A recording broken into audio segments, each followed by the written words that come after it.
Hi guys. देखो आज हम लोग प्रीवियस जो हम लोग टॉपिक किए थे वो फोर्सेस इन 3 डायमेंशन करते हैं, ठीक है ना। उसमें दिखाया था कि अगर कोई रिजिड बॉडी रहती है, रिजिड बॉडी के अगर हमारा डिफरेंट पॉइंट पे कोई एक सिस्टम ऑफ कॉप्लेनर फोर्सेस, कोई एक रिजिड बॉडी है, उसके ऊपर कोई एक सिस्टम ऑफ कॉप्लेनर फोर्सेस उसके डिफरेंट पॉइंट पे एक्ट होती है, जैसे ये P1, P2, P3 इस तरह से वो एक्ट होती है।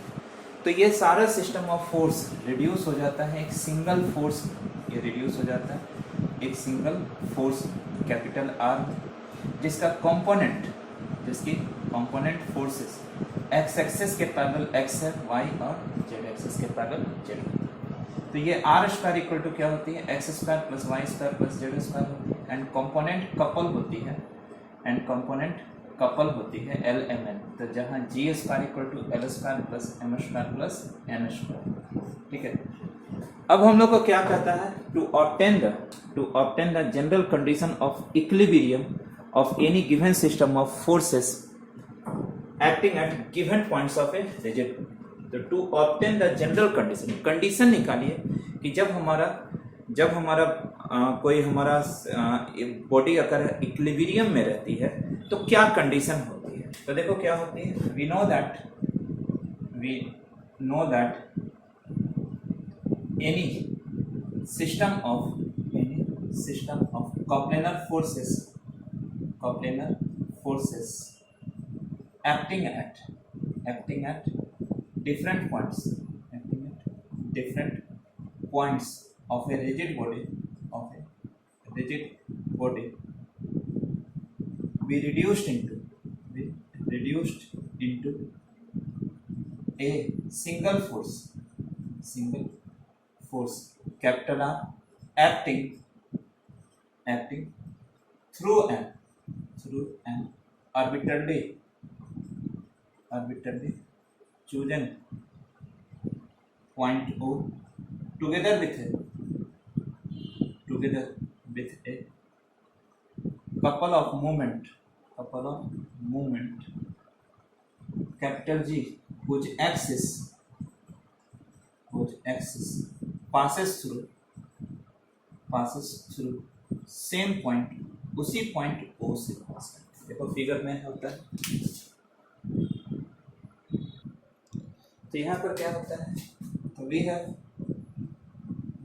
R square equal to capital X square capital Y square plus capital Z and G square equal to L square plus M square plus N square, ठीक है। देखो इक्विलिब्रियम में तो क्या होता है कि जो चेंज नहीं होती, सेट रहती है। तो अगर इक्विलिब्रियम में रहती है तो देखो एक फोर्स लग रही है और एक बॉडी पर इक्विलिब्रियम एक मूवमेंट लग रही है, कपल ऑफ मूवमेंट लग रही है। तो we know that a single force R and a couple of movement G acting upon a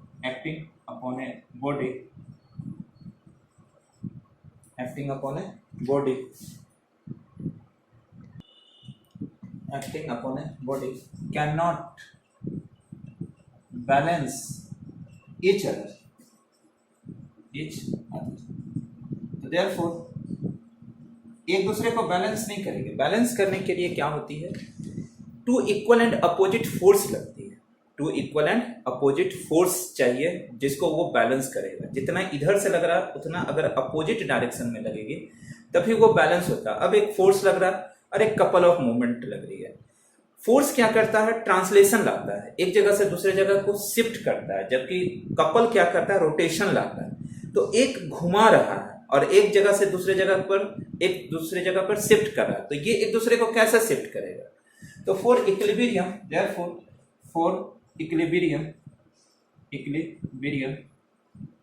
they must be separately vanish। ये क्या होगा, हमारा जीरो होगा, that is R equal to 0 and G equal to 0। R equal to 0 and G equal to 0 हो जाती है। तो देखो क्या करते हैं, putting R equal to 0 and G equal to 0 in star and double star and double star. We get, तो देखो 0 square equal to x square plus y square plus z square. So this implies x equal to 0, y equal to 0, z equal to 0, and 0 square equal to l square plus m square plus n square. So this implies l equal to 0, m equal to 0 and n equal to 0. So thus for equilibrium sum of components of given system of forces acting along the coordinate axis must be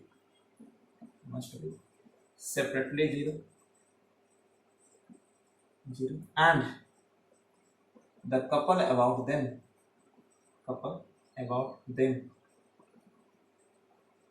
must be 0. couple of them also be 0. यही होती है condition, that is 6 condition of equilibrium होती है. x0, y0, z0, l0, m0 और n0 होती है. अब देखो नेक्स्ट क्वेश्चन क्या करता है, to find the movement of a force about a line. किसी लाइन के अबाउट में हम लोग को क्या करता है, सपोज कैपिटल P जो है एक फोर्स है जो कोई एक बॉडी पे एक्ट करेगा. ठीक है, तो सपोज कैपिटल P भी है force, which acts upon a rigid body. ठीक है, और AB कोई लाइन है, देखो, और AB कोई लाइन है जिसके अबाउट एंड लेट AB भी है लाइन, about which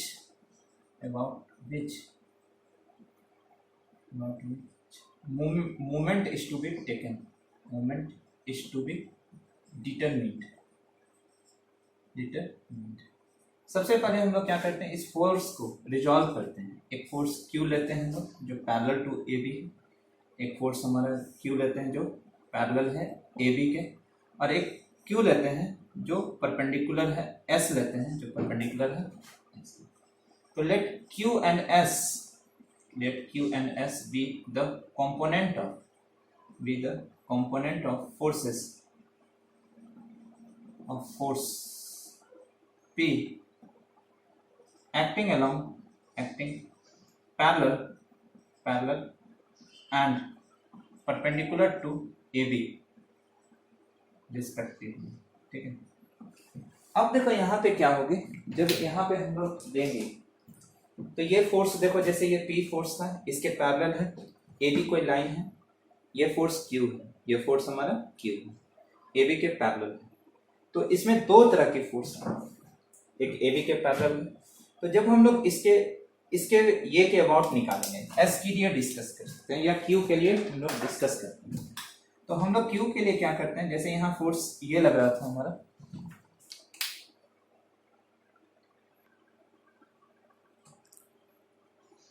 तो यहाँ पे जब हमारा फोर्स है तो देखो इसके AB के पैरेलल ये फोर्स Q लग रही थी, तो हम लोग AB के ये एक हमारा किसी पॉइंट पे Q force equal and opposite force लगाते हैं Q.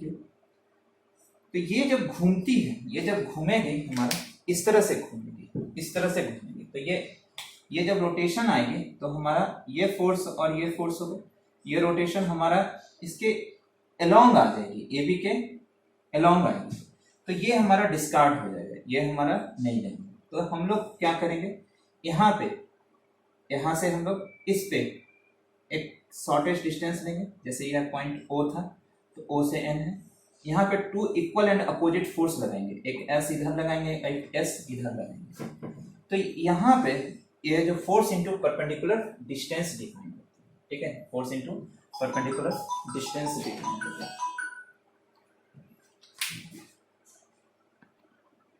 तो क्या होता है कि 10, तो ये जो हमारा ये चूंकि डिस्कार्ड हो जाएगी, ये हमारा एप्लीकेबल नहीं होगा क्यू फोर्स, तो सिर्फ हमारे पास एस बचेगा। तो देखो 2 इक्वल एंड अपोजिट फोर्स लगा इस दोनों लाइन के बीच का, ये हमारा परपेंडिकुलर डिस्टेंस होता है। तो 10 the movement of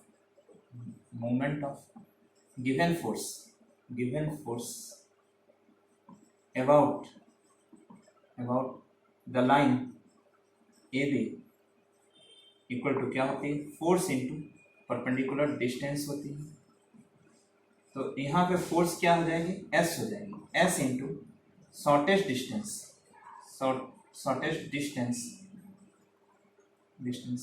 between the line of action of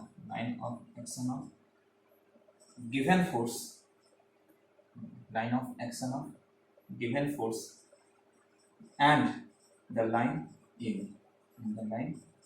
यही है। देखो defined constant of a body, तो व्हेन क्या होती है, when one or more points of a body are fixed, then such a body is known as constraint body,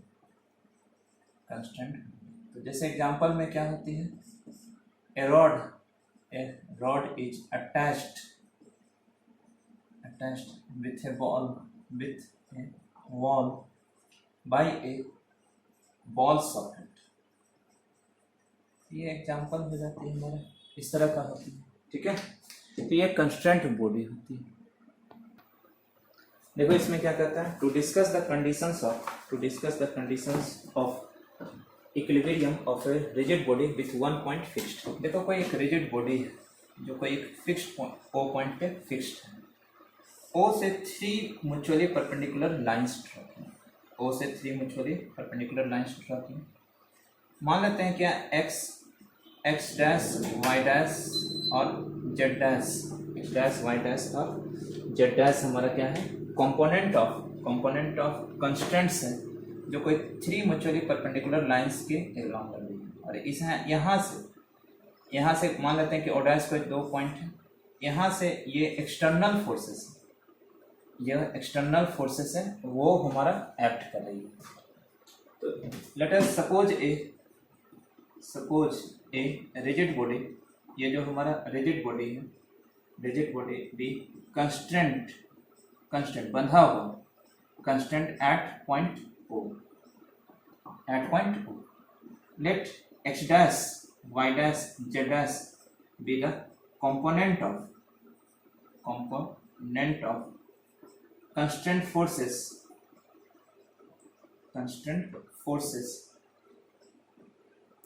acting parallel to coordinate axis, okay। तो देखो क्या किया, let us take O as origin and 3 mutually perpendicular lines be taken as coordinate axis, ठीक है। let x y z be the component of external forces acting apart from the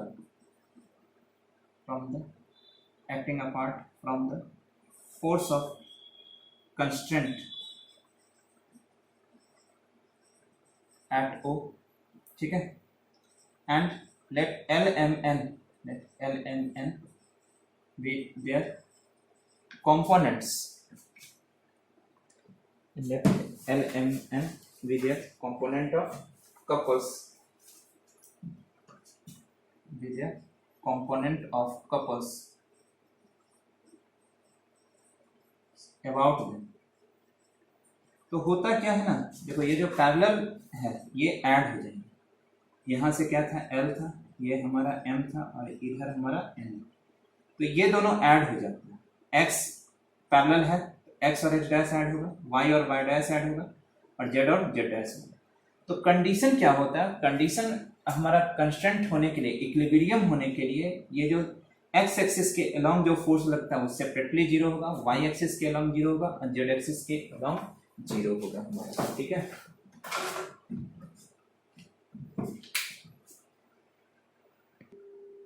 then for equilibrium we have, ये जो क्या होती है, जो x axis के parallel जो फोर्स होगी वो सेपरेटली जीरो होगी, वाई प्लस जीरो होगी इक्वल टू जीरो होगा, एल इक्वल टू जीरो होगा, एम इक्वल टू जीरो होगा और एन इक्वल टू जीरो हो जाता है।